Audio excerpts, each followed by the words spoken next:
Hello friends, welcome to Ayushman classes. तो हम लोग UP TGT PGT GIC lecturer 2026 के लिए प्रैक्टिस सेट कर रहे थे। और आज जो चैप्टर मैं लेके आया हूँ ये इसका नाम है रियल एनालिसिस। ठीक है, बहुत ही इंपॉर्टेंट है ये। और जनरली जो कैंडिडेट जो है इसको टफ मानते हैं क्योंकि ये ग्रेजुएशन का पोर्शन होता है, बट ऐसा है नहीं।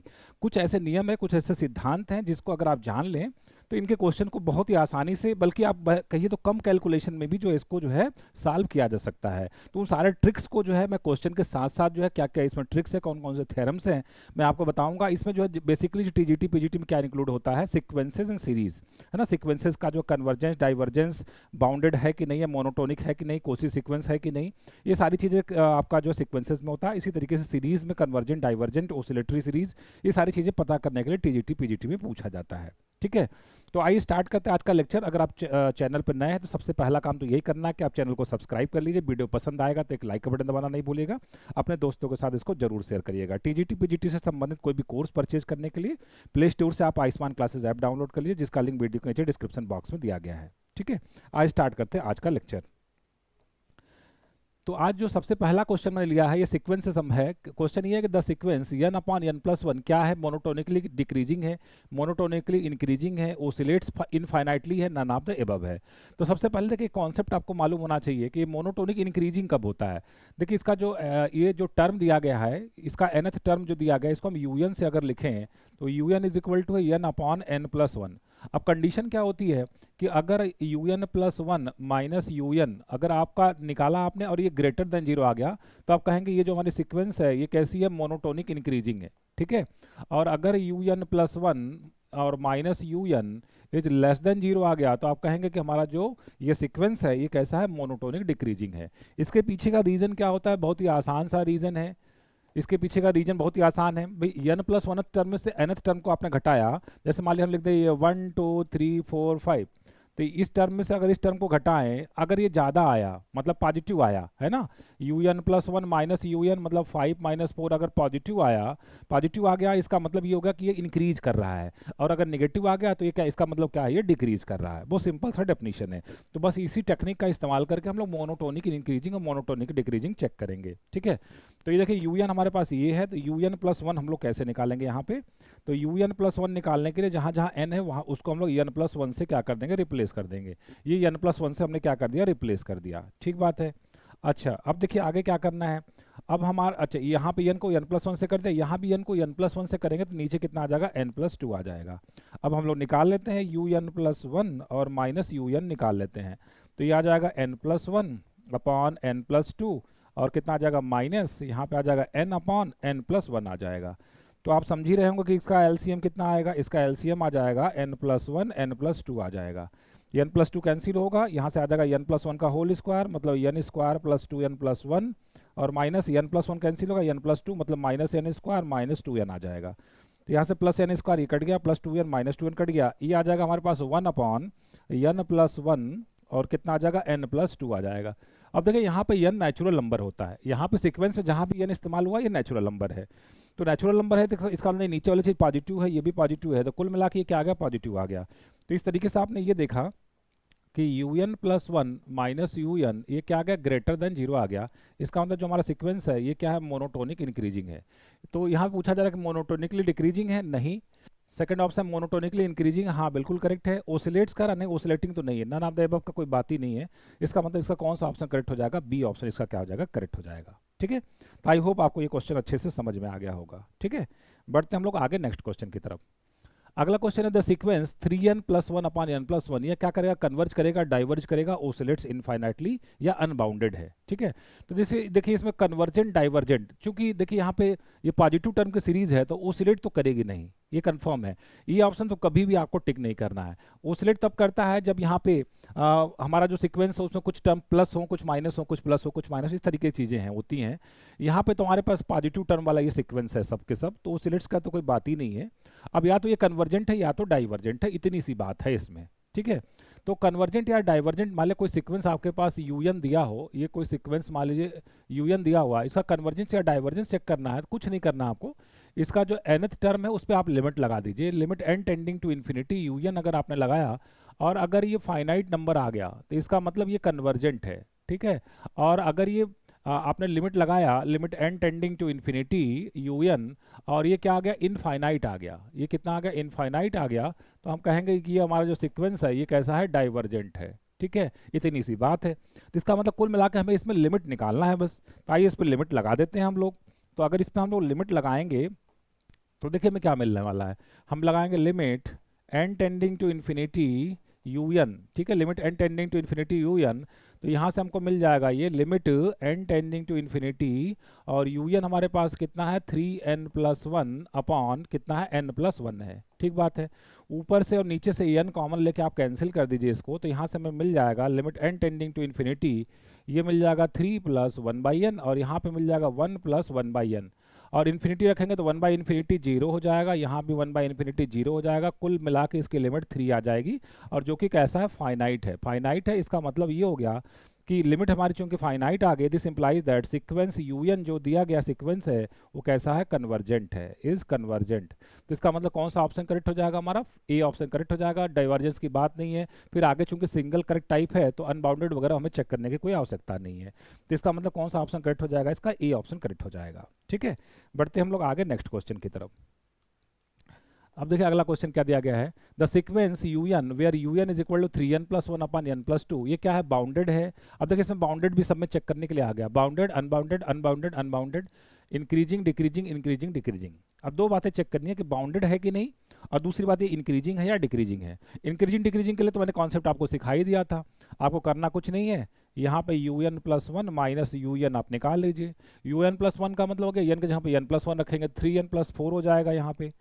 ठीक है, और डिवाइडेड बाई यहाँ पे कितना हो जाएगा, n+3 हो जाएगा। ये आ गया un+1 माइनस un हमारे पास कितना आ गया, 3n+1, और डिवाइडेड बाई कितना आ गया, n+2।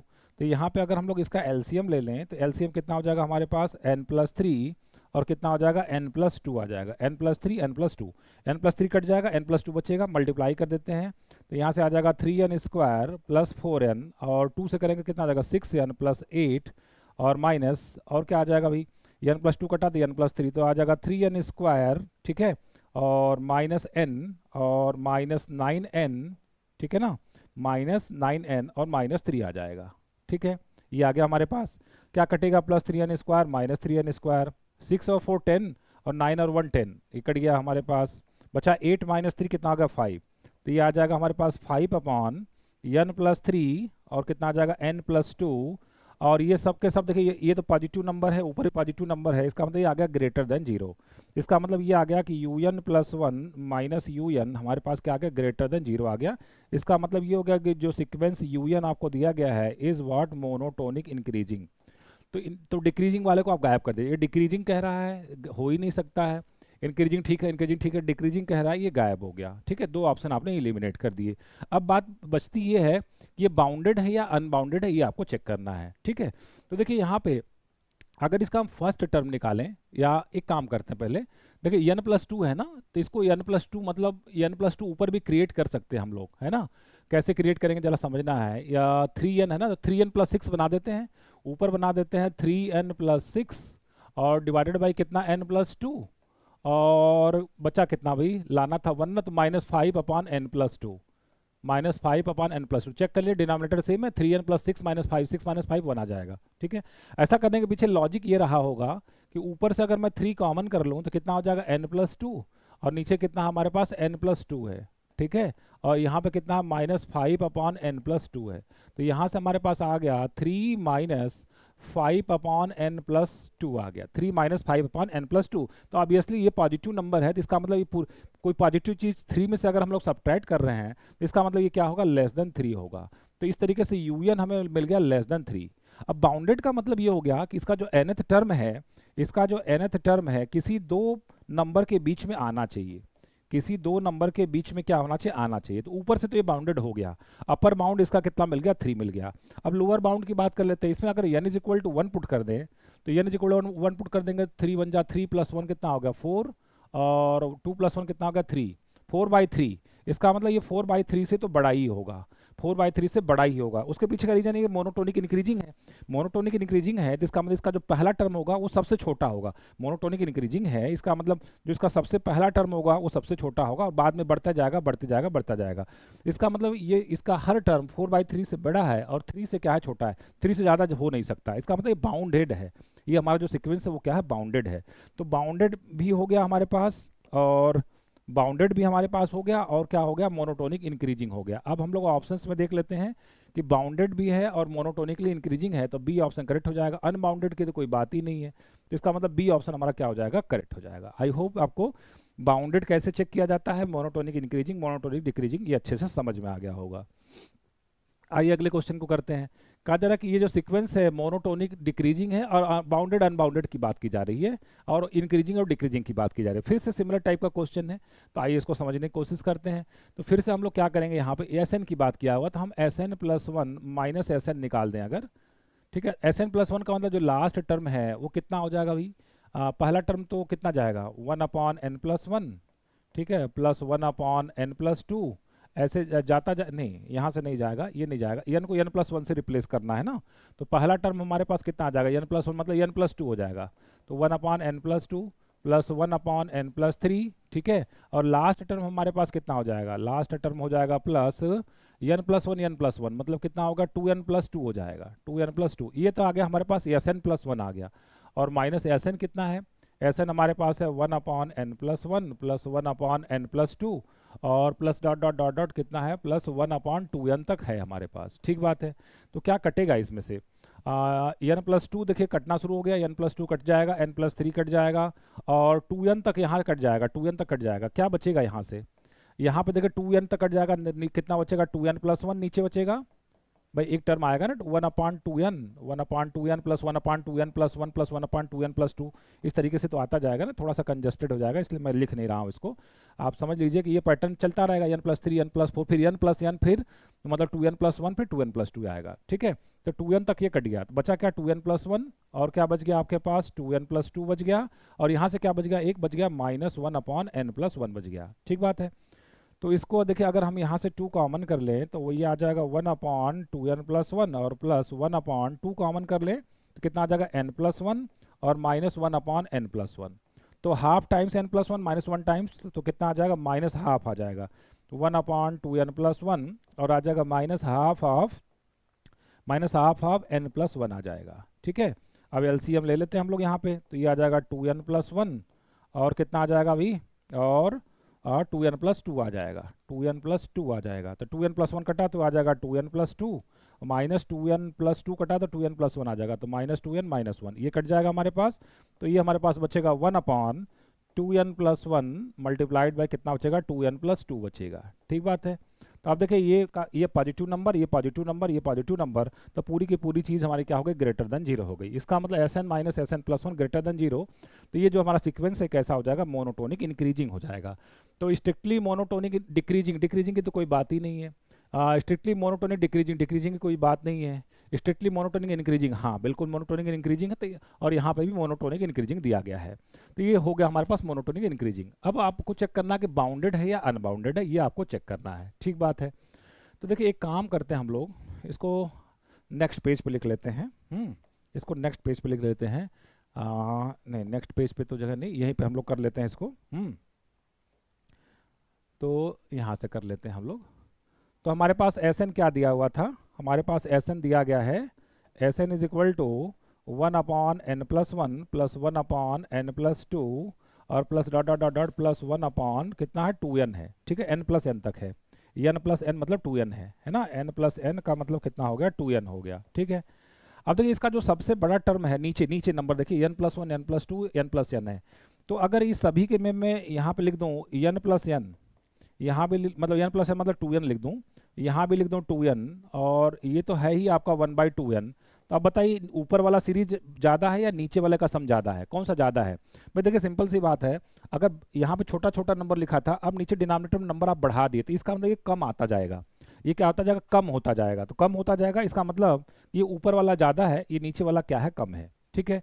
कितनी बार, आई होप समझ गए होंगे आप। यहाँ पे देखिए n+1 है, अब हमने 2n लिख दिया, इससे बड़ा नंबर लिख दिया, तो ऊपर वाला क्या होगा, बड़ा होगा, ये क्या होगा, कम होगा, फिर से ये ज़्यादा होगा, ये क्या होगा, कम होगा। ऊपर वाली जो सीरीज है नीचे वाले से क्या हो जाएगी, ज़्यादा हो जाएगी। कितनी बार है ऐसा नीचे 2n, n टाइम्स है, तो ये हो जाएगा n टाइम्स 2n, तो यहाँ से n कट जाएगा, कितना आ जाएगा 1/2। इसका मतलब ये होगा कि Sn जो हमारा है वो हमेशा ग्रेटर देन 1/2 है। तो इसका मतलब इसका लोअर बाउंड मिल गया, इसका मतलब इसका क्या मिल गया, लोअर बाउंड आपका मिल गया। अब बात आएगी कि अपर बाउंड हम लोग कैसे निकालेंगे। ठीक है, अपर बाउंड के लिए एक काम करते हैं हम लोग। अभी आपने सबसे बड़े नंबर से इसको डिवाइड किया था ना, अभी आपने इसको क्या किया था, सबसे बड़े नंबर से डिवाइड किया था। सबसे बड़ा नंबर इसका कितना था, 2n था ना। अब सबसे छोटे नंबर यहाँ पे हम लोग लिख देते हैं, Sn इज इक्वल टू कितना है, 1/n+1 प्लस 1/n+2 से लेकर कितना है dot dot dot dot plus 1 कितना है 2n है। अब हम लोग एक काम करते हैं, सबसे छोटा नंबर हर जगह लिख देते हैं, 1/n+1, फिर 1/n+1, फिर dot dot dot dot plus 1/n+1, हर जगह लिख दिया। अब बताइए इसमें साइन क्या लगाए, ग्रेटर देन का कि लेस देन का। अब देखिए अगर यहाँ पे n+1 ये तो ठीक है, ये n+2 है, ये n+1, ये ज़्यादा है, ये कम है, कम नंबर से भाग देंगे तो बड़ी चीज़ आएगी, ये बड़ा है, इसका मतलब यहाँ पे क्या लगाएंगे, लेस देन लगाएंगे। तो ये कितनी बार n+1 आ रहा है, n टाइम्स n+1 आ रहा है, ये n टाइम्स कितना आ रहा है, n+1 आ रहा है। ठीक है, ये आ गया हमारे पास n टाइम्स n+1। इसको अगर थोड़ा ढंग से लिखें तो इसको हम लोग लिख सकते हैं n+1/n+1 माइनस 1/n+1। चेक करिए, डिनोमिनेटर सेम है, n+1 प्लस 1 माइनस 1 कट जाएगा तो ये n/n+1 आ जाएगा। इसको इस तरीके से अरेंज कर दिया। इसके पीछे का रीजन ये रहा होगा कि इसको आप इस तरीके से भी लिख सकते हैं, 1 माइनस 1/n+1। अब ये पॉजिटिव नंबर है और 1 में से सब्ट्रैक्ट कर रहे हैं, इसका मतलब ये पूरी चीज़ 1 से कम होगी, ये पूरी चीज़ क्या होगी, 1 से कम होगी, तो ये ऊपर से भी बाउंडेड हो गया। इसका मतलब इन दोनों को अगर हम मिला के लिखें तो हम लिख सकते हैं कि Sn जो हमारा है, Sn जो हमारा है, ठीक है, वो क्या है, 1/2 से ज़्यादा है और 1 से क्या है, कम है। 1/2 से ज़्यादा है और 1 से कम है, तो इसी को तो बाउंडेड बोलते हैं ना, इसी को हम लोग क्या बोलते हैं, बाउंडेड बोलते हैं। तो ये हमारा बाउंडेड है, ये जो हमारा सीक्वेंस है वो कैसा है, बाउंडेड है। तो अगर हम लोग अब ऑप्शंस की बात कर लें, ठीक है, अब अगर हम लोग ऑप्शंस की बात कर लें कि कौन सा करेक्ट होगा इसमें से ऑप्शन, तो स्ट्रिक्टली मोनोटोनिक इंक्रीजिंग तो था ही ये, और साथ में क्या, अनबाउंडेड नहीं, बाउंडेड है। डी ऑप्शन आपका करेक्ट हो जाएगा, सी ऑप्शन आपका क्या हो जाएगा, एलिमिनेट हो जाएगा। ठीक है, बढ़ते हम लोग नेक्स्ट क्वेश्चन की तरफ। अगला क्वेश्चन है लिमिट का। अब देखिए लिमिट में कुछ इंपॉर्टेंट रूल होते हैं, उसको हमें सबसे पहले क्या करना पड़ेगा, डिस्कस करना पड़ेगा। ठीक है, कुछ इंपॉर्टेंट रूल हैं वो मैं आपको बता देता हूँ कि क्या है। पहले तो एक है देखिए integration as a limit of sum, है ना। एक होता है concept integration as a limit of sum, integration as a limit of sum, integration as a limit of sum. इसको हम लोग कैसे करेंगे, सबसे पहला काम सबसे पहला काम तो ये करते हैं, इसको थोड़ा सा और अच्छे से लिखते हैं, इसको थोड़ा सा शॉर्ट फॉर्म में लिखते हैं। तो ये हो जाएगा limit n tending to infinity, और नीचे एक काम करते हैं रूट n से और मल्टीप्लाई कर देते हैं, तो नीचे आ जाएगा 1/n, और भीतर भी हम लोग सब जगह रूट n मल्टीप्लाई हो जाएगा, तो root n/1 plus root n/ कितना हो जाएगा, √2, फिर कितना हो जाएगा रूट n/ कितना हो जाएगा, √3, ठीक है, plus dot dot dot dot plus यहाँ पर कितना आ जाएगा, रूट n/ कितना आ जाएगा, √n आ जाएगा। ठीक है, तो क्या किया हमने, रूट n से मल्टीप्लाई और रूट n से यहाँ क्या कर दिया, डिवाइड कर दिया, तो ये यहाँ पे n बन गया। ऐसा करने के पीछे लॉजिक क्या रहा होगा, limit n tending to infinity, यहाँ पे हो गया 1/n, थोड़ा इसको शॉर्ट फॉर्म में लिखते हैं, तो इसको लिखेंगे summation r is equal to 1 to n, और ये कितना हो जाएगा अभी, अंडर रूट में नीचे ले लेते हैं इसको, अंडर रूट में कितना हो जाएगा, 1/r/n हो जाएगा, क्या चेक करिए, r/n हो जाएगा। भाई इसका rth टर्म लिखेंगे तो क्या आ जाएगा, देखिए नीचे वाले, ऊपर वाला तो फिक्स है, ऊपर वाला तो फिक्स है, और नीचे वाला पहले टर्म पे √1, दूसरे पे √2, तीसरे पे √3, तो rth में कितना आ जाएगा, √r हो जाएगा। तो इसको अगर ढंग से लिखें तो 1/√r/√n लिखेंगे, मतलब 1/√r/n लिखेंगे, यही तो लिखेंगे। तो यही चीज़ तो मैंने लिखी यहाँ पे, √1/r/n, ये इस तरीके से हमने इसको शॉर्ट फॉर्म में लिख दिया। अब देखिए integration as a limit of sum कैसे इस्तेमाल किया जाता है, जरा सा उसके बारे में समझते हैं। Integration as a limit of sum में हम लोग क्या करते हैं, r/n को हम लोग x से रिप्लेस करते हैं। r/n को किससे रिप्लेस किया जाता है, x से। 1/n को किससे रिप्लेस किया जाता है, dx से। और जो ये आपका समेशन वाला साइन होता है और जो लिमिट होता है, limit n tending to infinity, ठीक है, और ये r इज इक्वल टू जो भी है, r is equal to 1 to n, ये जो समेशन का साइन है इसको इंटीग्रेशन से रिप्लेस किया जाता है। इसके बाद इसमें लोअर लिमिट अपर लिमिट क्या होती है आगे मैं बताऊंगा, तो पहले इतना काम जरा कर लेते हैं हम लोग। तो अगर इतना काम हम लोग कर लें तो देखिए अब हमें आगे क्या मिलने वाला है, ठीक है। आगे हमें मिलेगा दिस इज इक्वल टू, देखिए ये वाला limit n tending to infinity और समेशन, इसको लगा दिया इंटीग्रेशन, और 1/n को क्या लिखना है, dx, ठीक है। r/n को कितना लिखना है, x लिखना है, तो कितना हो जाएगा 1/√x, है ना। इसको हम लोग लिख देंगे 1 कितना हो जाएगा रूट, r/n को कितना रखना है, x रखना है, r/n को यह रख सकता है, 1/√x dx हो गया, 1/√x कितना हो गया, dx हो गया। यहाँ तक पहुँच गए। अब इंटीग्रेशन का लिमिट आपको लगाना कि इंटीग्रेशन की लिमिट कितनी हो जाएगी, ठीक है। तो देखिए सबसे पहले r/n में हम लोग क्या करेंगे, यहाँ पे r इक्वल कितना 1 है, ये रख देंगे, कितना होगा 1/n हो गया। अब लिमिट लगा देंगे, अब इसमें लिमिट लगा दीजिए, limit n tending to infinity 1/n, तो ये 1/∞ कितना हो जाएगा 0, तो ये लोअर लिमिट हमारे पास 0 आ जाएगी। अब इसमें r/n में r इक्वल कितना रखेंगे, n रखेंगे, तो r इक्वल n रखेंगे, कितना आ जाएगा n/n, कितना आ जाएगा 1 आ जाएगा, और लिमिट भी लगाएंगे तो भी कितना आएगा 1 आएगा। बस इसको आप इंटीग्रेट कर दीजिए, आपका आंसर आ जाएगा। तो 1/√x का कितना आ जाता है 2√x, है ना, 1/√x का कितना आ जाता है 2√x, और इसको अगर हम लोग इंटीग्रेट कर दें 0 से 1 में, ठीक है, तो कितना हो जाएगा, ये हमारे पास आ जाएगा 2, और 1 रखेंगे तो 1 - 0 तो 1 आएगा, 2 आ गया हमारे पास। तो इसका सम कितना आ जाएगा 2 आ जाएगा। तो इसका मतलब ये हो गया कि कौन सा ऑप्शन हम लोग का करेक्ट हो जाएगा, सी ऑप्शन हम लोग का क्या हो जाएगा, करेक्ट हो जाएगा। इसको बोलते हैं integration as a limit of sum, ठीक है। तो ये भी जो है क्वेश्चन आपसे पूछा जाता है। आगे बढ़ते हैं, देखिए अब हमारे पास फिर से लिमिट का क्वेश्चन है, और अब की बात दिया जा रहा है कि limit n tending to infinity 1/n 1 + 2 की 1 + 2 की पावर 1/2 3 की पावर 1/3 n की पावर 1/n, चाहे तो 1 की पावर 1/1 ऐसे भी लिख सकते हैं। अब देखिए इसमें कोसी एक मैथमेटिशियन थे, उनके लिमिट्स पे कुछ थ्योरम है, Cauchy's first theorem of limit और सेकंड थ्योरम ऑफ लिमिट। जरा पहले मैं एक्सप्लेन कर देता हूँ कि कोसी का फर्स्ट थ्योरम ऑफ लिमिट क्या है। Cauchy's first theorem on limit, Cauchy's first theorem on limit, Cauchy's first theorem on limit, क्या था Cauchy's first theorem of limit. Cauchy's first theorem limit ये कहता है कि अगर if limit n tending to infinity an is equal to l है, then क्या होगा, limit n tending to infinity a1 + a2 + a3 + dot dot an divided by n, ये भी कितना आ जाएगा, l आ जाएगा, ठीक है। तो देखिए अगर यहाँ पे अगर हम इसको an मान लें, हम अगर मान लेते हैं कि let an is equal to कितना, n की पावर 1/n, ठीक है। तो क्या ये a1 है, सोचिए जरा, 1 की पावर 1/1, क्या ये a2 है, हाँ 2 की पावर 1/2, क्या ये a3 है, हाँ बिल्कुल है। मतलब ये लिखा हुआ a1 + a2 + a3 + an और डिवाइडेड बाय कितना लिखा, n लिखा है। तो इसकी लिमिट जो भी आएगी क्या आ जाएगी, जो आप n पे आप जो लिमिट लगाएंगे, जो लिमिट आएगी वही इसका क्या हो जाएगा, आंसर आ जाएगा। इससे आप मैचिंग करवा सकते हैं। तो बस इस पर आपको लिमिट लगा देना है, limit n tending to infinity और n की पावर 1/n। अब ये तो बहुत सी आसान सा लिमिट है, इसमें कोई बड़ी बात नहीं, ये तो 1 आता है, इसका मतलब इसका आंसर कितना आ जाएगा, 1 आ जाएगा। तो बस आपको कोसीज फर्स्ट थ्योरम ऑफ लिमिट इसमें लगाना था। आप एक बार स्टेटमेंट को अच्छे से देख लीजिए, इस पर आगे और भी क्वेश्चन आने वाले हैं, ठीक है। बढ़ते हैं अगले क्वेश्चन की तरफ। अब देखिए इस क्वेश्चन में क्या कहा जा रहा है हमसे, इस क्वेश्चन में हमसे कहा जा रहा है limit n tending to infinity 1/this + 1/this + 1/this। अब हम इसको भी चाहे तो Cauchy's first theorem of limit से लगा सकते हैं। भाई Cauchy's first theorem of limit में होता क्या चाहिए, क्या क्या जरा सा सोचिए। Limit n tending to infinity क्या क्या चाहिए, हमें पहली बात यहाँ पे नीचे n चाहिए, तो नीचे n तो दिख नहीं रहा है, यहाँ पे बाहर n दिख नहीं रहा है, तो हम n से डिवाइड कर देते हैं, n से मल्टीप्लाई कर देते हैं, तो कितना हो जाएगा n/√n² + 1 प्लस n/√n² + 2 और plus dot dot dot dot dot dot dot plus last term कितना हो जाएगा n/√n² + n हो जाएगा, ठीक है। तो ये मुझे निकालना है। अब मैं देखिए अगर इसी को मैं an बोल दूं, इसी को मैं an बोल दूं कि let an is equal to कितना n/√n² + n, तो क्या ये a1 है, सोचिए जरा। a1 का मतलब ये हो गया कि n ये तो फिक्स है, ये फिक्स है, यहाँ पे कितना आ जाएगा 1 आ जाएगा।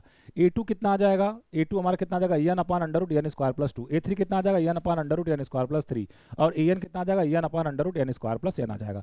मतलब ये a1 + a2 + a3 + an divided by n लिखा है। एक बार मैं कोशिश फर्स्ट थ्योरम ऑफ लिमिट फिर से दोहरा दूं, अगर limit n tending to infinity, if limit n tending to infinity an ये कितना आ रहा है, l आ रहा है, तो क्या हो जाएगा then limit n tending to infinity a1 + a2 + dot dot dot dot plus an divided by n, ये भी कितना आ जाएगा, l आ जाएगा, ठीक है।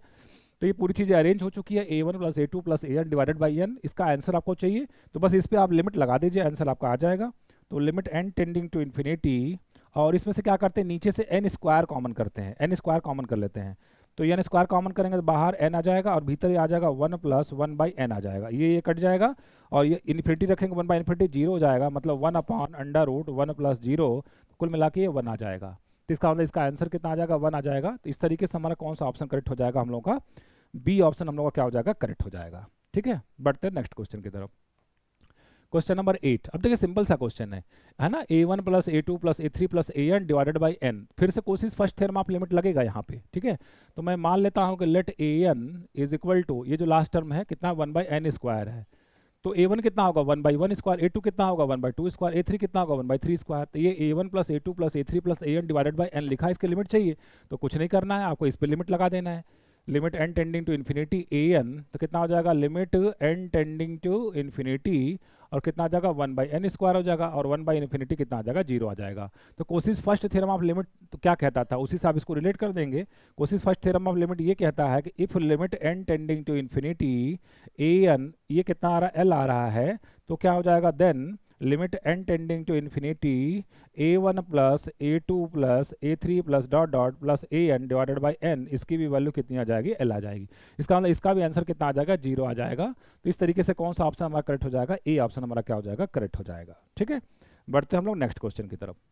अगला क्वेश्चन है क्वेश्चन नंबर 9। ठीक है, क्वेश्चन नंबर 9 देखिए, एक कोशिश सेकंड थ्योरम ऑफ लिमिट क्या कहता है ना, कोशिश सेकंड थ्योरम, ये तो फर्स्ट थ्योरम मैंने बताया आपको, कोशिश सेकंड थ्योरम ऑन लिमिट, कोशिश सेकंड थ्योरम ऑन लिमिट। तो इसके दो स्टेटमेंट होते हैं, मतलब दो तरीके से इसको लिखा जाता है। पहला तो यही है कि if limit n tending to infinity un plus 1 upon un is equal to, अगर ये l आ जाए तो हम कहेंगे then limit n tending to infinity un की पावर 1 बाई n, ये भी कितना आ जाएगा, l आ जाएगा। ठीक है, ये एक स्टेटमेंट है, इसका एक और स्टेटमेंट भी है, आगे मैं बताऊंगा आपको। ठीक है, तो देखिए एक काम करते हैं, थोड़ा सा स्मार्टली इसका चयन करते हैं। हम लोग को ये लिखा हुआ है ना, दिस वन क्या लिखा हुआ है, रूट फैक्टोरियल n की पावर 1 बाई n, और नीचे कितना लिखा है, n लिखा है। इसको थोड़ा अरेंज करके लिखते हैं हम लोग, तो फैक्टोरियल n अपॉन n की power n whole to the power 1 by n। Check करिए क्या वही चीज़ लिखा गया है, फैक्टोरियल n की पावर 1 बाई n सही है, n की power n whole to the power 1 by n, n कटेगा तो सिर्फ नीचे n आ जाएगा। इसको ऐसे लिख सकते हैं हम लोग, कोई दिक्कत वाली बात नहीं है। अब देखिए इसको हम बोल देते हैं un की पावर 1 बाई n, हम इसको बोल देते हैं un की पावर 1 बाई n की लिमिट हमें चाहिए, तो बस हमें लिमिट किसकी निकाल लेनी है, हमें लिमिट निकाल लेनी है un प्लस 1 अपॉन un। मैं इसको un किसको बोल रहा हूँ, मैं un बोल रहा हूँ n फैक्टोरियल अपॉन n की पावर n को मैं un बोल रहा हूँ। तो मुझे un की पावर 1 बाई n चाहिए, तो इसका आंसर यल आएगा, और वो यल क्या है, जो आप un plus 1 upon un tending to infinity लगाएंगे, जो यल आएगा वही इसका क्या आएगा, आंसर आएगा। ठीक बात है। तो अब यहाँ पे हमें क्या निकालना पड़ेगा, un प्लस 1 भी निकालना पड़ेगा। तो un प्लस 1 कैसे निकलेगा, यहाँ पे आ जाएगा n को आप n प्लस 1 से रिप्लेस कर दीजिए, तो n प्लस 1 फैक्टोरियल, यहाँ पे n प्लस 1 की पावर कितना आ जाएगा, n प्लस 1 आ जाएगा। अब आप यहाँ पे निकाल लीजिए un प्लस 1 अपॉन un निकाल लीजिए। तो un प्लस 1 अपॉन un की बात करें तो पहले लिख देते हैं n प्लस 1 का फैक्टोरियल और डिवाइडेड बाई कितना हो जाएगा, n प्लस 1 और इंटू n प्लस 1 की पावर n आ जाएगा। ठीक बात है भाई, n प्लस 1 पावर था, अलग अलग करके लिख दिया, और डिवाइडेड बाई un करना तो ये तो ऊपर चला जाएगा, तो कितना आ जाएगा n की पावर n, और नीचे कितना आ जाएगा, n फैक्टोरियल आ जाएगा। अब आप चाहिए तो ये जो ऊपर n प्लस 1 फैक्टोरियल है, इसमें से n प्लस 1 को बाहर निकाल लीजिए। तो n प्लस 1 को बाहर अगर निकाल दें तो हमारे पास क्या आ जाएगा, n प्लस 1 को बाहर निकाल दें तो n फैक्टोरियल आ जाएगा, n फैक्टोरियल से कट गया, और एक n प्लस 1 एक n प्लस 1 से कट गया। तो अब हमारे पास क्या बचा, अब इस पर लिमिट लगा देना है, limit n tending to infinity un plus 1 upon un। तो हमारे पास क्या बचा भाई, हमारे पास बचा limit n tending to infinity, ऊपर बचा n की पावर n, नीचे n प्लस 1 की पावर, तो ये n पावर तो हम ऊपर लगा देते हैं, और भीतर क्या बचा n अपॉन n प्लस 1। ठीक है, इसको थोड़ा ढंग से लिखें अगर तो ये आ जाएगा limit n tending to infinity, ऊपर तो 1, नीचे इस n को नीचे लेते आते हैं, तो 1 plus 1 by n whole to the power n, और ये स्टैंडर्ड लिमिट है, आपको पता है 1 बाई ई के क्या आएगा, बराबर आ जाएगा। ये किसके आ जाएगा बराबर, 1 बाई ई के बराबर आ जाएगा। तो हमसे पूछा जा रहा है ये किसके बराबर आ जाएगा, तो ये हमारे पास 1 बाई ई के बराबर आ जाएगा। तो इस तरीके से कौन सा ऑप्शन हमारा करेक्ट हो जाएगा, इस तरीके से हमारा जो बी ऑप्शन है वो क्या हो जाएगा, करेक्ट हो जाएगा। ठीक है, बढ़ते हम लोग नेक्स्ट क्वेश्चन की तरफ। अगला क्वेश्चन है क्वेश्चन नंबर 10, सिंपल सा क्वेश्चन है। देखिए इसमें कोशिश सेकंड थ्योरम ऑफ लिमिट लगा देते हैं। कोशिश सेकंड थ्योरम ऑफ लिमिट क्या कहता है, कहता है कि if limit n tending to infinity u n upon you N plus one upon you n, है ना, u N plus one upon you n, u N plus one upon you n is equal to क्या था, l था, तो क्या हो जाएगा then limit n tending to infinity u n की पावर वन बाई एन, ये भी कितना आ जाएगा, एल आ जाएगा। तो मैं यहाँ पे देखिए मुझे जो दिया गया है, मैं इसमें मान लेता हूँ कि let u n is equal to, मैं मान लेता हूँ एन मान लेता हूँ, let u n is equal to n, तो मुझे क्या निकालना है, यू एन की पावर वन बाई एन निकालना, यू एन की पावर वन बाई एन निकालना, वो किसके बराबर आ जाएगा, limit n tending to infinity u N plus one upon you n. पहले मैं तो यहाँ पे हम लोग ये काम करते हैं, यू एन प्लस वन पहले निकाल लेते हैं, यू एन प्लस वन कितना आ जाएगा, एन प्लस वन। अब U N plus one upon you N कितना आ जाएगा हमारे पास, वो आ जाएगा N plus one divided by N, मतलब one plus one by N आ जाएगा। इस पर आप लिमिट लगा दीजिए, तो अगर हम लोग इस पर लिमिट लगा दें, limit n tending to infinity u N plus one upon you n, तो ये आ जाएगा limit n tending to infinity one plus one by n के बराबर आ जाएगा। इन्फिनिटी रख दे तो वन बाई इन्फिनिटी जीरो, मतलब ये वन आ गया। तो अगर limit n tending to infinity u N plus one upon you n अगर वन आ रहा है, जिसका मतलब यू एन की पावर वन बाई एन भी एल आएगा। इसका मतलब ये हो गया, this implies that therefore limit n tending to infinity n की पावर वन बाई एन भी कितना आ जाएगा, वन आ जाएगा। तो इस तरीके से कौन सा ऑप्शन हमारा करेक्ट हो जाएगा, इस तरीके से हम लोग का सी ऑप्शन क्या हो जाएगा, करेक्ट हो जाएगा। ठीक है, तो फ्रेंड्स आज के लेक्चर को मैं ये भी समाप्त कर रहा हूँ। कैसा लगा आज का लेक्चर कमेंट बॉक्स में लिखकर जरूर बताइएगा, ताकि मैं जल्दी से जल्दी जो है इसका जो अगला लेक्चर है, जो अगला पार्ट है, इसमें अभी बहुत सारे क्वेश्चंस हैं। अभी तो हम सीक्वेंस की शुरुआत की है, इसके बाद सीरीज की शुरुआत होगी, इसमें अभी बहुत सारे क्वेश्चन आपको करवाने हैं। अगर वीडियो पसंद आया होगा तो एक लाइक का बटन दबाना नहीं भूलिएगा और अपने दोस्तों के साथ इसको जरूर शेयर करिएगा। मिलते हैं फिर से नेक्स्ट लेक्चर में। Thank you very much.